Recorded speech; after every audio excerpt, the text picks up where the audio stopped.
Dia meluncur dalam kegelapan. Kakinya yang seperti serangga mengetuk lantai marmer saat para peneliti organisasi yang ketakutan melarikan diri. Mereka mendengar suaranya, nada lembut dan dalam dari seorang pria Inggris tua yang menyemburkan omong kosong seperti, "Mimpi buruk adalah mimpi bagi siput tak bernama yang berkeliaran di ladang ranjau dan sisa-sisa rusa dan raja." Sementara para ilmuwan berlari, makhluk itu mengejar mereka. Itu cepat, mustahil cepatnya. Sementara mereka masih mencoba melarikan diri ke lorong yang gelap ini, sirena yang memekakan telinga menembus ke udara. Mereka mungkin mencoba melarikan diri, tapi itu sia-sia. Dalam arti tertentu, mereka sudah mati. Mereka semua sekarang adalah mangsa bagi jantung kegelapan. Ketika seseorang mengatakan kata jantung, ada banyak gambar yang muncul. Kamu mungkin memikirkan Harry Valentine, kartu berbentuk hati, dan permen. Kamu mungkin berpikir tentang patah hati, penolakan, kehilangan. Kamu mungkin hanya memikirkan jantung dalam arti anatomis, organ vital yang memompa darah ke seluruh tubuh kita. Tidak mungkin kamu mengaitkan kata jantung dengan teror, kehancuran, dan kematian yang tak terhitung jumlahnya. Namun, karyawan organisasi SCP mungkin berpikir berbeda, terutama jika mereka pernah bertemu dengan SCP-058. Banyak informasi tentang penemuan SCP-058 sangat rahasia, tapi beberapa detail yang diketahui melukiskan gambaran yang mengerikan. Di lokasi uji organisasi SCP, hari itu berjalan seperti biasa dengan para ilmuwan dan anggota keamanan melakukan tugas rutin mereka sehari-hari. Tidak ada tanda-tanda bahaya di udara di luar dari tingkat dasar yang selalu datang dengan menginjakan kaki di lokasi organisasi SCP. Setidaknya, beberapa peneliti sedang melakukan percobaan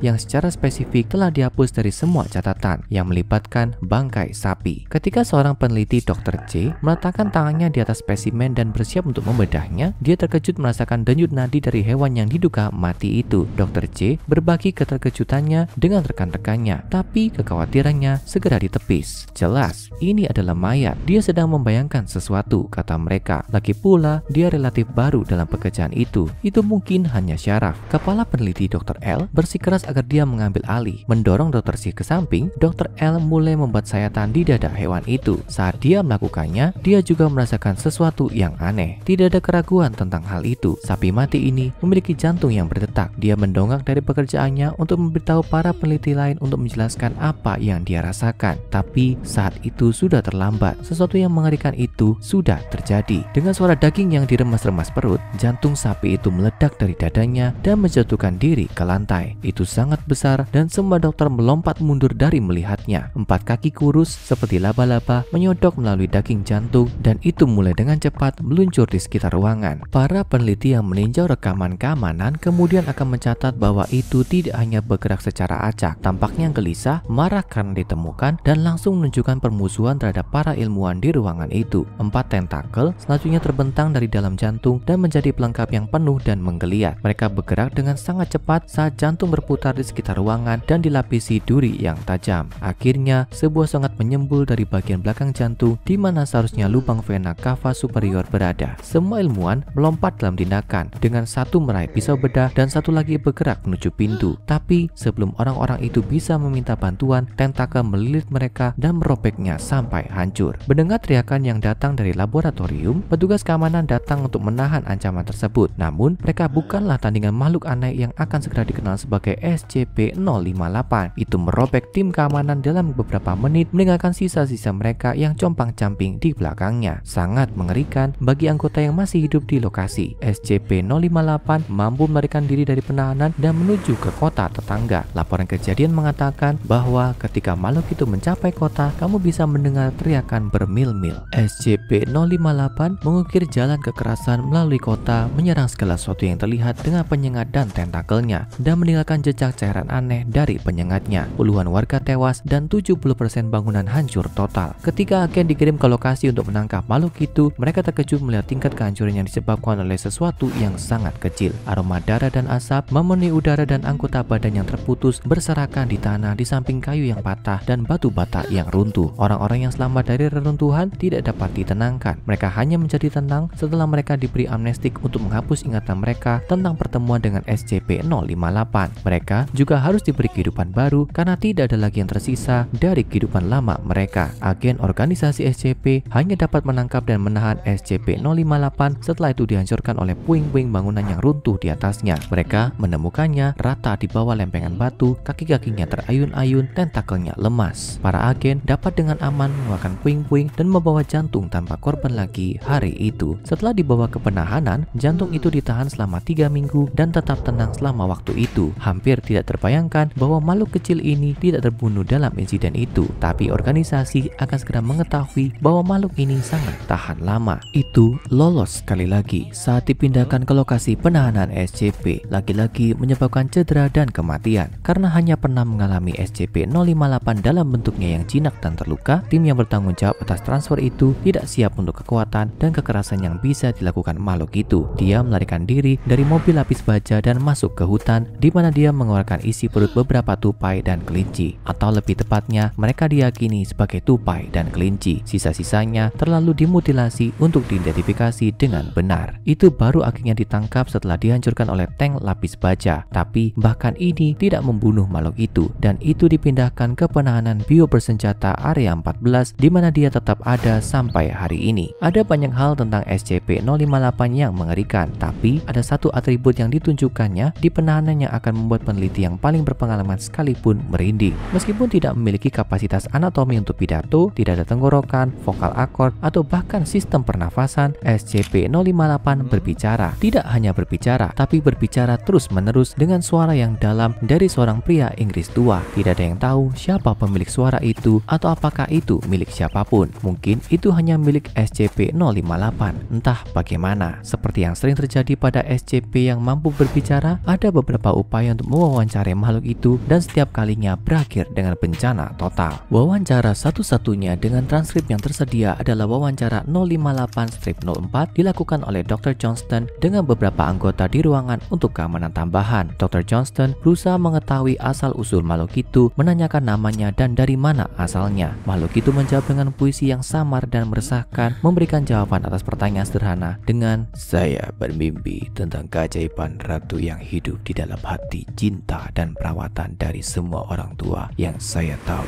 pernah ada." Setelah pembacaan keempat ayat serupa dari jantung, anggota D067 berkomentar tentang sifat menyeramkan dari tanggapannya. Hampir seperti tersinggung oleh ucapan itu, SCP-058 segera merentangkan tentakel, melintasi ruangan, membungkusnya di sekitar D067 dan mengangkatnya ke udara. Dia mulai berteriak dan mencakar tentakel dalam upaya untuk membebaskan dirinya. Ketika rekan-rekannya mencoba membantunya, mereka meraih tentakel tapi menemukan tangan mereka tertusuk dan berlumuran darah oleh duri yang menutupinya. Dr. Johnston memerintahkan 058 untuk membiarkannya pergi, tapi itu tidak menurut. Sebaliknya, pria itu dihancurkan sampai mati oleh tentakel dan tubuhnya yang lemas dibiarkan jatuh ke lantai. Wawancara diakhiri dengan satu pernyataan dari jantung mimpi buruk. "Kekerasan sensual dari nafsu adalah semua jaminan yang Anda perlukan untuk mengetahui nilai kehidupan." SCP-058 sepertinya tidak pernah mengatakan apapun yang berhubungan dengan orang atau kejadian di sekitarnya. Dia berbicara dalam bahasa puitis yang sama, bahkan ketika menyerang atau membunuh sesuatu. Tidak peduli apa yang terjadi padanya, apa yang dilakukan padanya, atau apa yang orang katakan. SCP-058 terus berbicara dan nada suaranya dengan kecepatan bicara yang tidak pernah berubah, dan upaya lebih lanjut untuk mewawancarainya telah ditinggalkan karena risiko keamanan terlibat. Lalu apa yang terjadi pada makhluk yang sering disebut sebagai jantung kegelapan? Di mana dia sekarang? SCP-058 disimpan di ruang penahanan terisolasi yang terbuat dari baja tahan panas yang diperkuat dengan dukungan beton bertulang. Untuk menenangkan sifat haus darah kecenderungan karnivora, makhluk itu diberikan seekor sapi hidup setiap 3 hari. Tidak pasti bagaimana tepatnya SCP-058 makan, mengingat dia tidak memiliki mulut atau perut, tapi setiap kali dia selesai dengan seekor sapi, hanya tulang yang tersisa. Perawatan rutin dilakukan dengan jadwal yang ketat dan jantung tidak pernah diizinkan keluar dari area penahanannya dalam keadaan apapun. Setelah 2 pelarian sebelumnya dari penahanan, organisasi tidak mengambil risiko. Ucapannya yang konstan direkam melalui perangkat audio yang berjalan setiap saat. Karena memperhatikan keselamatan dan kesehatan mental mereka, tidak ada anggota yang diizinkan untuk mendengarkan rekaman SCP-058 berbicara selama lebih dari 30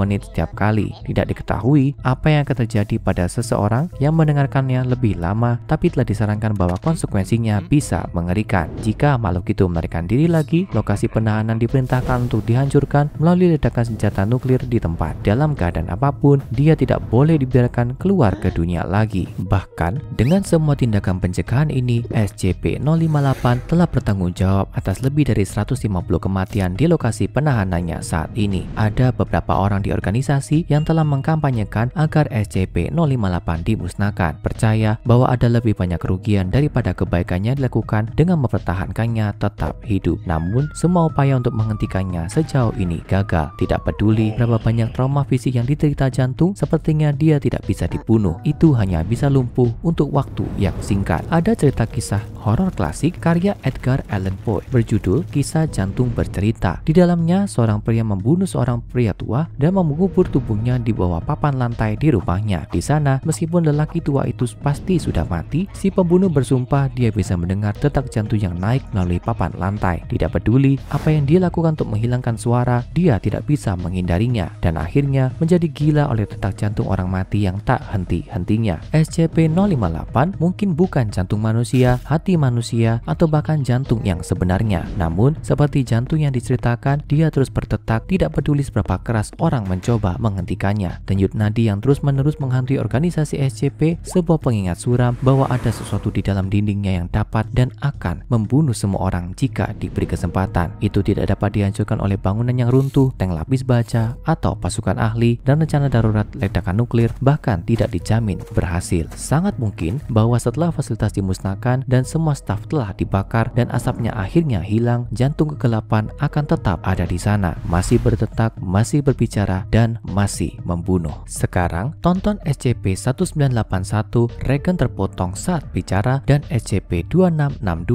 Stulhu untuk tahu lebih banyak anomali aneh yang ada di organisasi SCP.